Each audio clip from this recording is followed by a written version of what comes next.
بسم اللہ الرحمن الرحیم الحمدللہ رب العالمین والصلاة والسلام علی رسولہ النبی الکریم وعلی آلہ واصحابہ اجمعین۔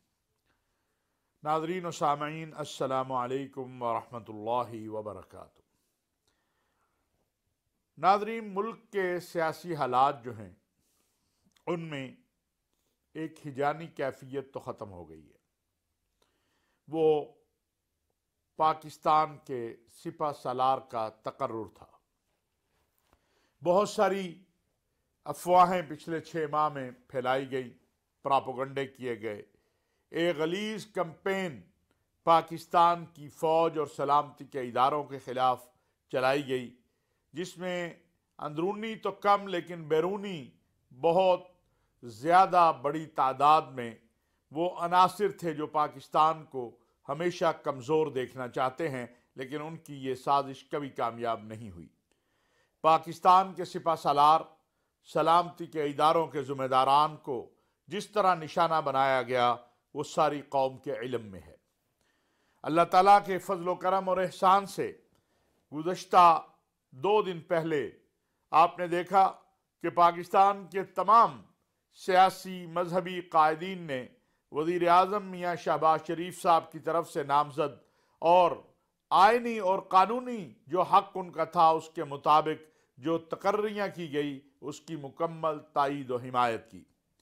اور یہ تائید و حمایت اس لیے بھی ضروری تھی اور ضروری ہے کہ پاکستان کی سلامتی کا ضامن ہماری پاک فوج اور سلامتی کے ادارے ہیں۔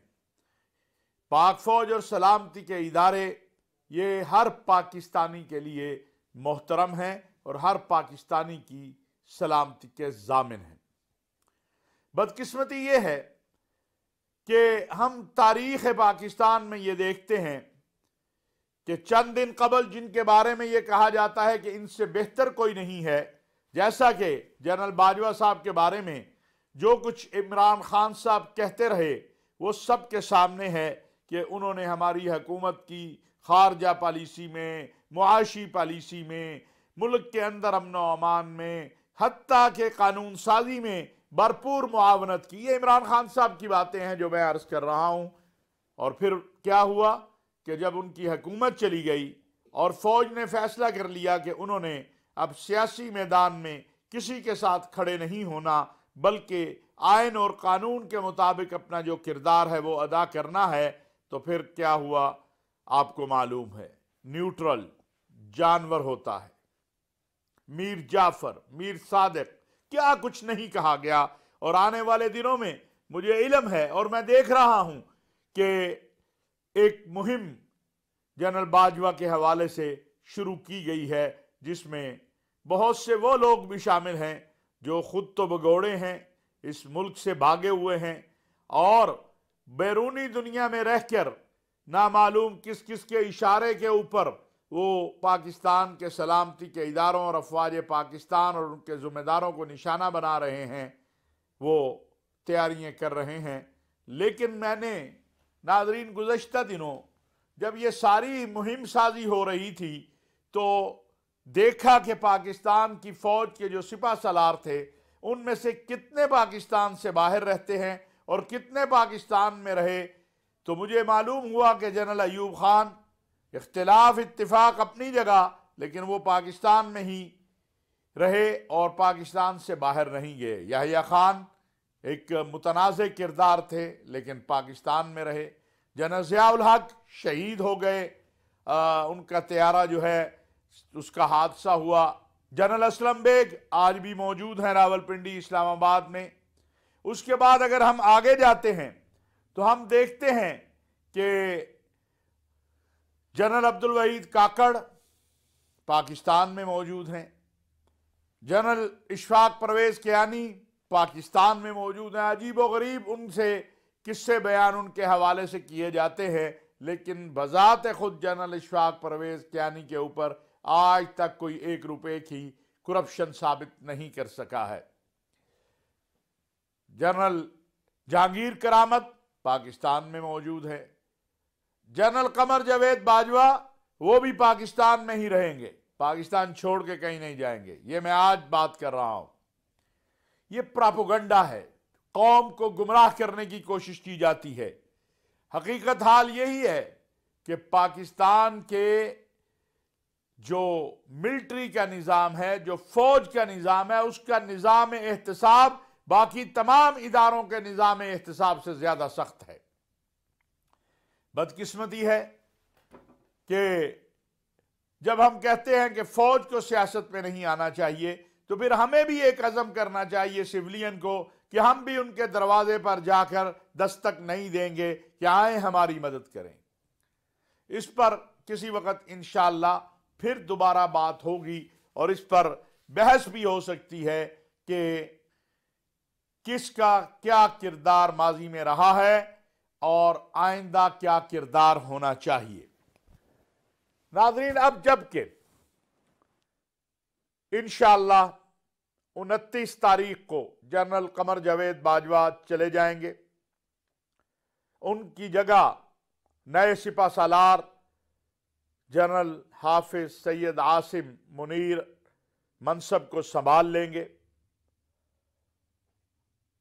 تو ایک نئی تبدیلی ضرور ہمیں دیکھنے کو ملے گی، اور وہ تبدیلی وہ فکر اور سوچ ہے جس کا اظہار جنرل قمر جاوید باجوہ صاحب نے اپنی تقریر میں جو انہوں نے یوم دفاع اور یوم شہداء کے موقع پر کی ہے، کہ فوج نے یہ بات ریئلائز کی کہ ہم قربانیاں بھی دیتے ہیں، ہم جدوجہد بھی کرتے ہیں، پھر بھی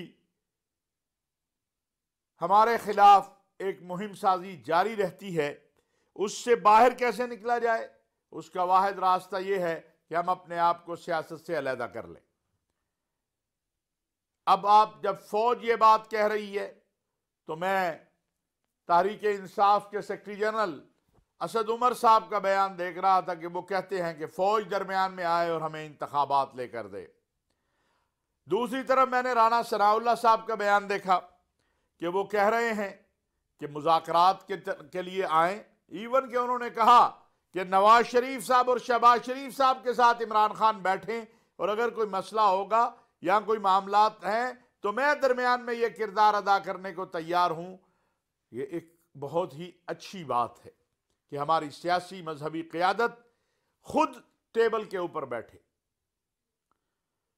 پاکستان اس وقت جن حالات کا شکار ہے، اس میں معاشی مسائل، اقتصادی مسائل، خارجہ امور، داخلی امن کے مسائل، ہندوستان کی طرف سے جارحیت کرنے کی جو بڑکیں لگائی جا رہی ہیں، اور انشاءاللہ ہندوستان قیامت کی صبح تک پاکستان کے خلاف جارحیت نہیں کر سکتا، لیکن بہرحال ہندوستان کی جو جرنیل ہیں جو وہ گفتگو آزاد کشمیر اور گلگت بلتستان کے حوالے سے کر رہے ہیں، یہ ساری چیزیں ہمارے سوچنے کی ہیں۔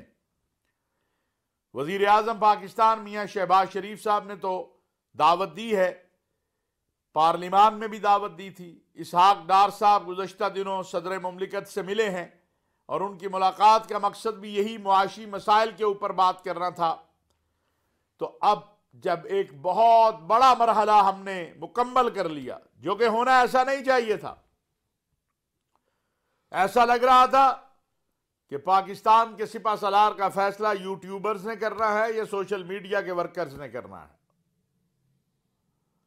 پاکستان کے وزیر اعظم نے اپنا آئینی اور قانونی اختیار استعمال کیا جو ان کو آئین نے دیا ہے، اور سپہ سالار منتخب کر دیا۔ ناظرین، چونکہ عادتیں بگڑی ہوئی ہیں، اور جنرل قمر جاوید باجوہ صاحب، اللہ تعالیٰ ان کو ہمیشہ عافیت کے ساتھ رکھے، وہ انتہائی رحم دل انسان ہیں۔ میں جانتا ہوں جن لوگوں نے ان پہ اتنی بڑی تہمت لگائی تھی کہ وہ عقیدہ ختم نبوت کے منکر ہیں، انہوں نے تو ان کو بھی معاف کر دیا تھا۔ حالانکہ وہ یہ بات کہہ سکتے تھے ان لوگوں کو کہ تم نے تو میرے عقیدے پہ حملہ کر دیا، لیکن جب وہ ان کے پاس پہنچے اور انہوں نے معافی مانگی، معذرت کی، تو انہوں نے تو انہیں بھی معاف کر دیا تھا۔ اس لیے جس نے بھی ان کے بارے میں جو کچھ کہا، میں ذاتی طور پر بھی ایک آدھ موقع کے اوپر جب ان سے میں نے بات کی تو ان کا جواب ہوتا تھا یہ ہمارے اپنے لوگ ہیں، ہم انہیں کیوں کچھ کہیں، ہماری طرف سے ممکن ہے کہ صحیح بات نہ پہنچ رہی ہو۔ یہ ایک اچھا جذبہ ہے، لیکن آج میں چند باتیں عرض کرنا چاہتا ہوں۔ پاکستان کا سپہ سالار پاکستان کی فوج کا قائد ہے، وہ پاکستان کی بقا سلامتی کا ضامن ہے، وہ پاکستان کی سرحدوں کا محافظ ہے۔ اس کے خلاف مہم چلانے کا مقصد پاکستان کو کمزور کرنا ہے، پاکستان کے مضبوط ترین اور سلامتی کے ادارے کو کمزور کرنا ہے، اور اس ادارے کے خلاف مہم چلانے کا مقصد پاکستان کو کمزور کرنا ہے۔ ہم یہ بات جانتے ہیں کہ دنیا اسلام کے اہم ترین ممالک کو اسی طرح کے پراپیگنڈوں سے کمزور کیا گیا ہے۔ بعض لوگوں نے ابھی سے عجیب و غریب انداز اختیار کر لیا ہے نئے سپہ سالار کے حوالے سے بھی۔ میں سمجھتا ہوں اس حوالے سے ایک ذمہ داری ISPR کی ہے، وزارت اطلاعات کی ہے، اور ایک ہماری ذمہ داری ہے کہ ایسے لوگوں کو جو ملک اور قوم کو کمزور کرنے کی کسی بھی مہم کا دانستہ یا نادانستہ حصہ بنے، ان کو روکنا، ان کے پراپیگنڈے کا جواب دینا، یہ قوم کے ہر فرد کی ذمہ داری ہے۔ جو لوگ نئے سپہ سالار حافظ عاصم صاحب کو جانتے ہیں، ان کو معلوم ہے کہ وہ ایک سچے سپاہی ہیں، وہ ایک سچے مجاہد ہیں۔ اللہ تعالیٰ نے ان کو حفظ قرآن کی دولت سے مالا مال کیا، اللہ تعالیٰ نے ان کو رسول اللہ صلی اللہ علیہ وسلم کی اولاد کے ساتھ نسبت عطا کی ہے۔ وہ ایک نیک باپ کے نیک بیٹے ہیں، وہ ایک مجاہد ہیں، وہ حافظ قرآن ہیں، اور وہ چونکہ پاکستان کے اہم ترین دو اداروں کو، جس میں MI اور ISI، ان کے سربراہ کے طور پر سرو کر چکے ہیں، بیرونی اندرونی دنیا کو سمجھتے ہیں، ان کی پالیسیاں، ان کا کردار سب کے سامنے ہے۔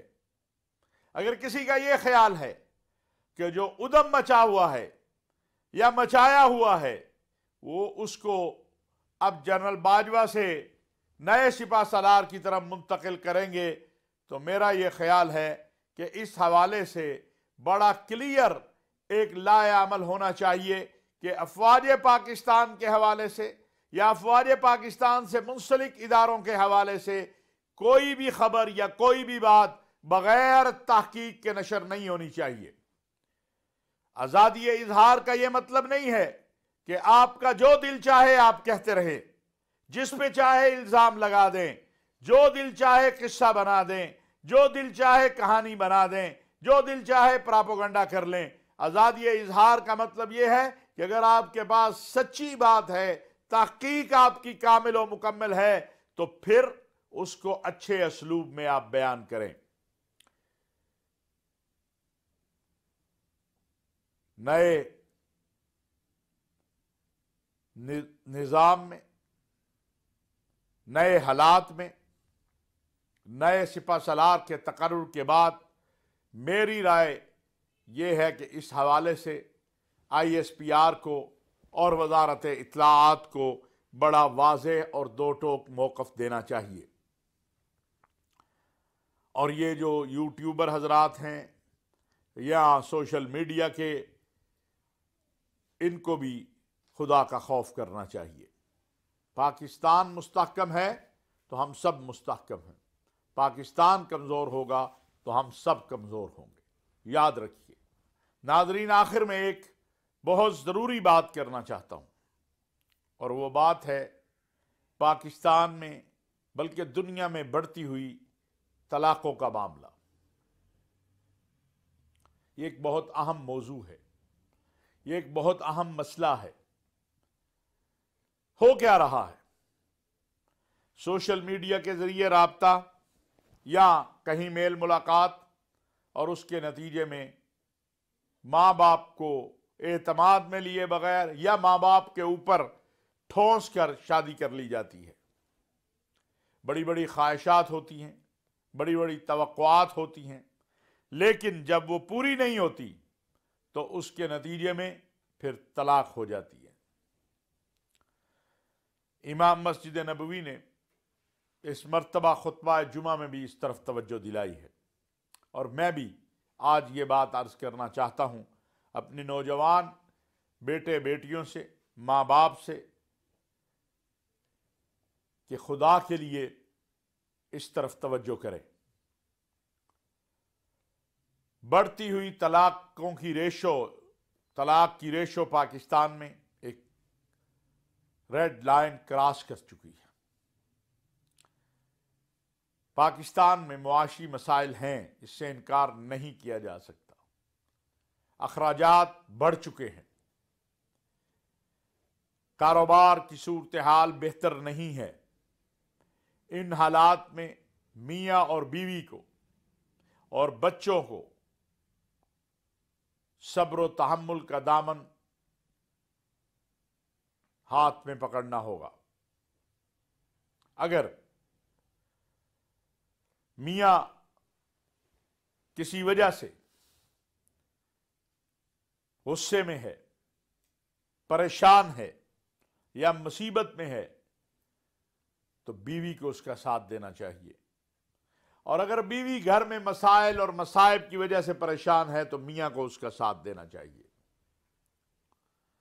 یہ جو غصہ ہے اس پر قابو پانا چاہیے، اور اس کا علاج یہ ہے کہ جب ایک بول رہا ہو تو دوسرا خاموش ہو جائے، یا اس کے لیے دعا کرے۔ کوئی گالی دے تو گالی کا جواب گالی سے دینے کی بجائے دعا سے دیں۔ میں ہمیشہ یہ بات مختلف پروگراموں میں، جمعہ کے اجتماعات میں عرض کرتا ہوں کہ جب خاوند گھر میں آئے تو فوری طور پر اس کو مصائب اور مسائل نہ بتانے شروع کریں، اس کو بیٹھنے دیں، اس کو پانی پلائیں، اس کو کھانا دیں، اور پھر وقت جب دیکھیں کہ اب وہ ریلیکس ہو گیا ہے پھر اس کو اپنے مصائب اور مسائل بتائیں۔ ہمارے ہاں ہوتا یہ ہے کہ بیوی سارا دن گھر میں تنگ ہے، بیچاری پریشان ہے بچوں سے اور مسائل سے، اور خاوند باہر محنت کر کے آ رہا ہے، وہ کاروبار سے پریشان ہے، دفتر سے پریشان ہے۔ اب یہ دونوں ایک ہی وقت میں چاہتے ہیں کہ اپنی اپنی پریشانیاں ایک دوسرے کو بتائیں، اس کے نتیجے میں فساد ہو جاتا ہے، اختلاف ہو جاتا ہے۔ صبر، تحمل، برداشت، ایک دوسرے سے محبت، ایک دوسرے کو اپنا سمجھنا، ہن لباس لکم وانتم لباس لہن، یہ مسائل کا حل ہے۔ اپنے بچوں کی اور بچوں کو چاہیے کہ اپنی بھی اگر کوئی پسند ہے یا شادی کا معاملہ ہے تو ضرور تحقیق کریں، تحقیق کر کے والدین کو، بڑوں کو اس میں شامل کر کے پھر شادی کی طرف جائے۔ یہی کامیاب زندگی کا راز ہے۔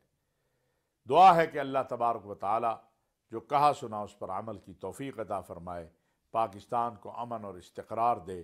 وما علینا الا البلاغ المبین۔